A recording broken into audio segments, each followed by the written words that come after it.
আজকে যে বিষয়ে গুরুত্বপূর্ণ আলোচনা হবে, আলোচ্য বিষয় চলন্ত ধর্ম বনাম চূড়ান্ত ধর্ম। কি বললাম বলেন তো? আরো জোরে বলতে হবে। চলন্ত ধর্ম বনাম চূড়ান্ত ধর্ম। কেন এই আলোচনার বিষয় আমরা রাখলাম? কারণ দেখা যায় সমাজে মানুষ ধর্ম হিসাবে যেগুলোকে পালন করে, অনেক ক্ষেত্রেই মানুষ মনে করছে এটা ধর্ম, অথচ যদি ইসলামিক দৃষ্টিভঙ্গি থেকে যে দেখেন, অথচ সেটা ধর্ম নয়। কিন্তু মানুষ মনে করছে এটা ধর্ম। চলন্ত ধর্ম মানে মানুষ যেগুলো স্বাভাবিক ধর্ম আচরণ করে থাকে, এগুলোকে বলছি চলন্ত ধর্ম। আর চূড়ান্ত ধর্ম সেটাকে আমরা নির্দিষ্ট করে বলতে চাচ্ছি, যেটা কোরআন এবং হাদিসের মধ্যে স্পষ্ট মজুদ আছে। যদিও আপনার বিরুদ্ধে যাক, তারপরে কোরআন হাদিসে যে কথাগুলো বলেছে, এটাকে আমরা বলছি চূড়ান্ত ধর্ম। কথা বোঝা যাচ্ছে? বক্তা দেখবেন আলোচনার শুরুতে একটা ছোট্ট কথা দিয়ে শুরু করে, বাবারে আল্লাহ সুবহানাহু ওয়া তাআলা আসমান জমিনে 18,000 মাখলুকাত সৃষ্টি করিয়াছেন। আছে না নাই? কথা বলেন। বক্তা বলছে আল্লাহ নাকি 18,000 মাখলুকাত সৃষ্টি করেছে, অথচ আল্লাহ বলছেন সূরা নাহল 16 আয়াত নম্বর 18-তে আসরাতুল ফাতিহা রব্বুল আলামিন, এই আয়াতে তাফসীর করতে গিয়ে ইমাজ উদ্দিন ইবনে কাসির রাহিমাহুল্লাহ জন্ম 701 হিজরি, মৃত্যু 774 হিজরি, মানে আজ থেকে 700 বছর আগেকার তাফসীর।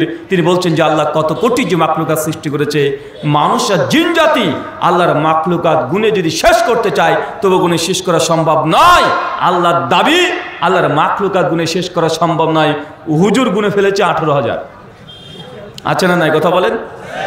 এই 18,000-এর কথা শুনেন নাই? কারা কারা শুনেন নাই? সবাই শুনেছেন তো? আমরা সবাই তো জানি, এটা আমাদেরকে বলা হয়। এর জন্য আপনাকে আলেম ওলামা পীর ফকে মাসে খাওয়ার দরকার নেই।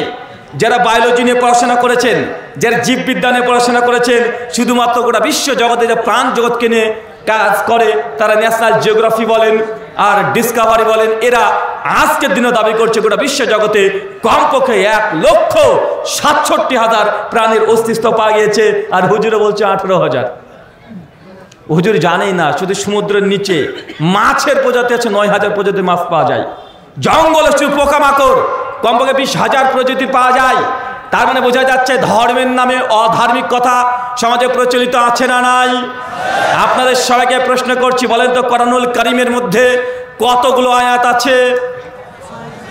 কতগুলো আয়াত আছে? 6,666টা। এটাই তো আমরা জেনে আসছি।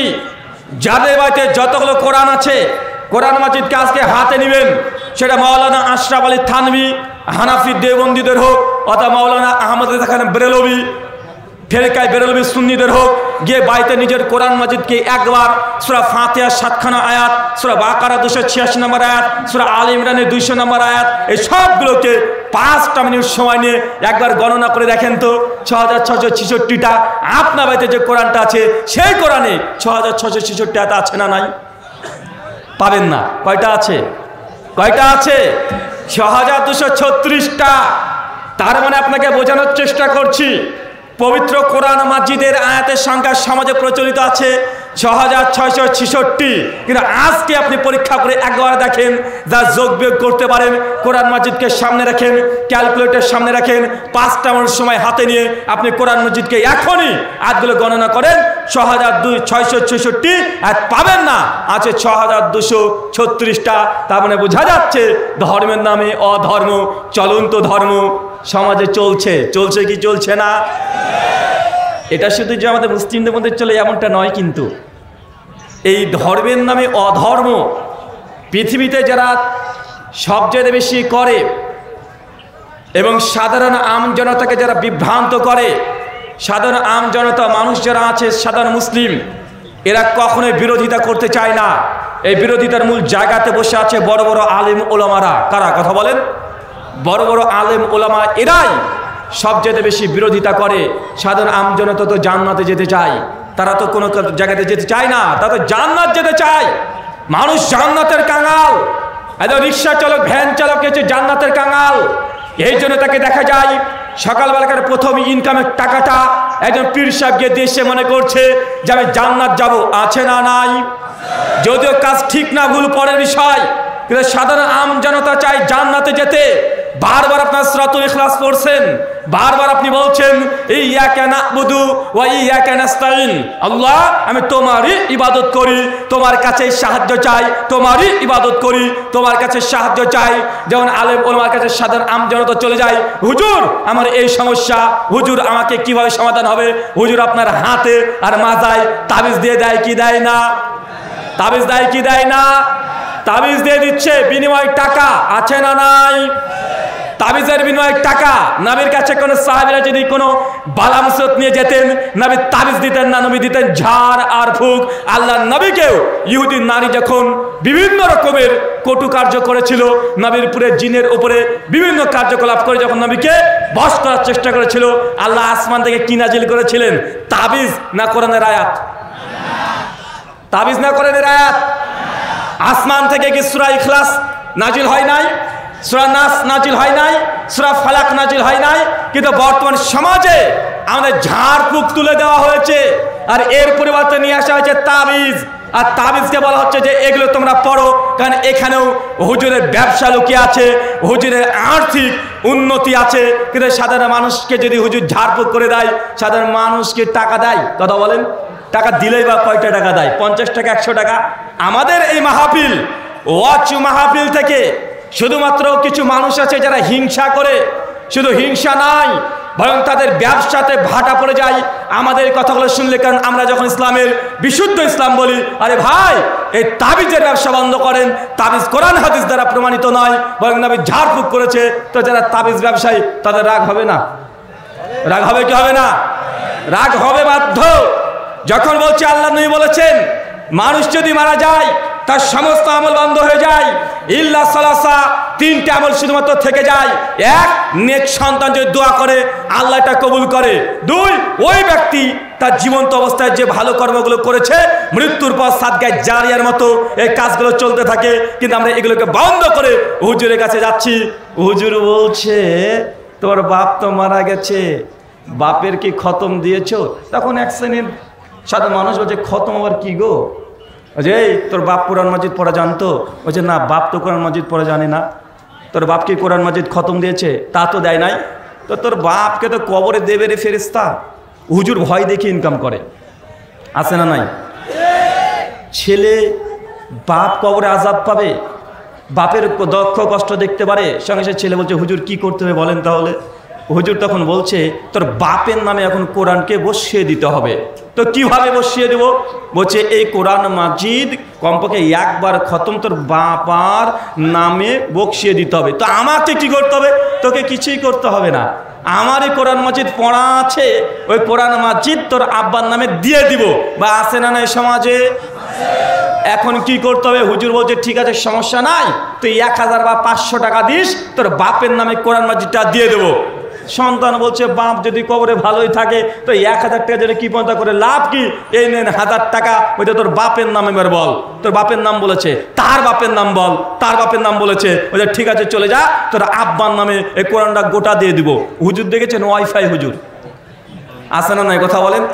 ও নিজে পড়লো কোরআন মাজিদ আর এটা ট্রান্সফার করেছে ওর বাপের অ্যাকাউন্টে। তার মানে যারা কোটিপতি তাদের নামাজ রোজার দরকার নাই।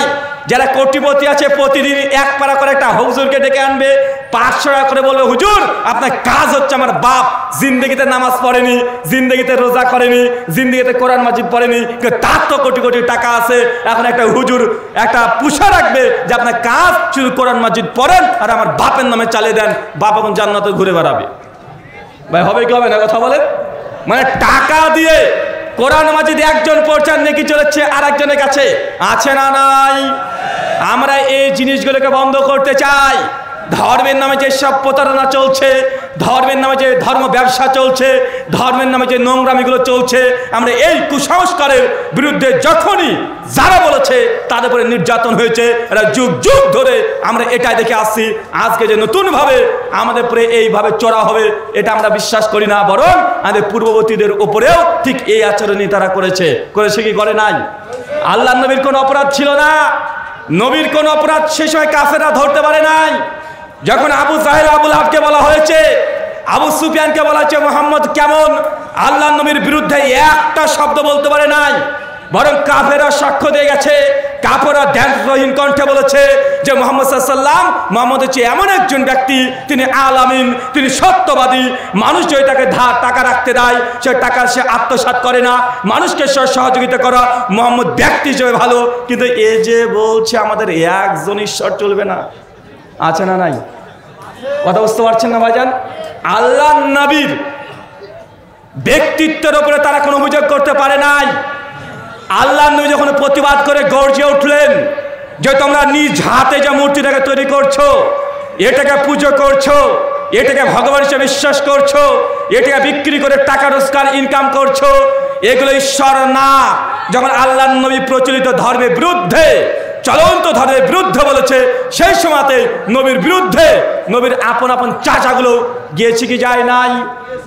আপনি কি মনে করছেন আজকে আমরা যদি বলি আমাদের বিরুদ্ধে যাবে না? আরে আমাদের বিরুদ্ধেও যাবে, কারণ হক যে বলবে, সত্য যে বলবে, তখন সত্যের বিরোধিতা করার জন্য এক শ্রেণীর ব্যক্তিরা যারা ধর্মকে পুঁজি করে টাকা পয়সা মানুষের হাতে নিচ্ছে, এরা অবশ্যই বিরোধিতা করবে। শুধু আমাদের এটা মুসলিম ধর্মে নয়, এরা সব ধর্মে আছে। চলেন কয়েকটা আপনাকে উদাহরণ দিই, বাস্তব উদাহরণ দেখে নেন, আপনি বুঝতে পারবেন মানুষ সত্য গ্রহণ করতে চায় না। দেখেন ভাই, বলেন তো, সাপ চেনেন? সাপ, সাপ চেনেন? আচ্ছা, সাপ মাঝে মধ্যে আপনারা মাঠে দেখবেন গরু যখন চড়ে, সাপ এসে গরুর দুধ খেয়ে নেয় না? কথা বলেন। সাপ গরুর দুধ খায় তো? অনেক সিনেমাতে দেখা যায় না ভাইজান, যে সাপ এসে পেয়ালা রেখে দিয়েছে দুধের, আর সাপ এসে দুধ খেয়ে চলে যাচ্ছে?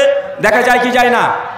অনেক হিন্দু ধর্মের অনুসারী আছে, তারা মনে করে নাগ পঞ্চমীর দিনে তারা ভগবান শিবের যখন পুজো করে, সেই সময় শিবের সামনে একটা সাপ থাকে, আর সাপের সামনে দুধ ভর্তি একটা পেয়ালা রেখে দেয়, আর সাপ এসে নাকি খেয়ে খেয়ে যায়। ভাই, এগুলো দেখা যায় কি যায় না? যায়।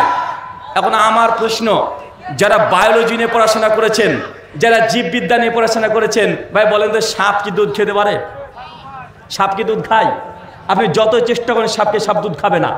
সাপের দুধকে হজম করার জন্য যে এনজাইমের দরকার হয়, ওই এনজাইম আর সেলুলোজ নাই সাপের। সাপকে যদি জোর করে যদি আপনি দুধ পান করে দেন, দুধ খেয়ে খাইয়ে দেন, সাপ 1 ঘন্টা বাঁচতে পারে না। কিন্তু আমাদের সমাজে মনে করছে যে সাপে দুধ খায়, এবং হিন্দু দাদারাও সাপকে জোর করে দুধ খাওয়ানোর চেষ্টা করছে। কয়েকদিন আগে ভারতে রিপোর্ট হয়েছিল যে নাগ পঞ্চমী দিনে সাপ নাকি দুধ খায়। যারা সাপের ব্যাপারে গবেষণা করে তারা যখন প্রকাশ করছে যে না, সাপ দুধ খায় না, সাপ খায় ব্যাঙ, সাপ খায় মশা, সাপ খায় মাছি, সাপ এই জাতীয় প্রাণী খায়, দুধ সাপ খেতে পারে না। তখন সঙ্গে সঙ্গে যখন চেক করা গেল হিন্দু মন্দিরগুলো, যে তাহলে আসলে কি খায় সাপ নাগ পঞ্চমীর দিনে, আমরা দেখি তো যে সাপ এসে দুধ খেয়ে চলে যাচ্ছে। পরবর্তী সময় দেখা যাচ্ছে এগুলো দুধ না, পানির মধ্যে সাদা রং মিশিয়ে রেখে দিয়েছে। কথা বুঝতে পারলেন না ভাইজান?